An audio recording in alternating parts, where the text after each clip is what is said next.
ఎప్పుడు మొదలైందో తెలుపగల తేదీ ఏదో గుర్తించేందుకు వీలుందా? ప్రణయం ఎవరి హృదయంలో ఎప్పుడు ఉదయిస్తుందో గమనించే సమయం ఉంటుందా? ప్రేమంటే ఏమంటే చెప్పేసి మాటుంటే ఆ మాటకి తెలిసేనా ప్రేమంటే?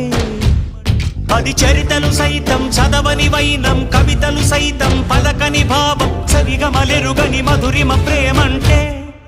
దరిదాటి ఉరకలు వేసే ఏ నదికైనా తెలిసిందా తనలో ఈ ఉరవడి పెంచిన తొలిచిన కేదంటే? సిరిపై రై ఎగిరే వరకు చేనుకు మాత్రం తెలిసిందా తనలో కనిపించే కళలకు తొలి పిలిపేదంటే?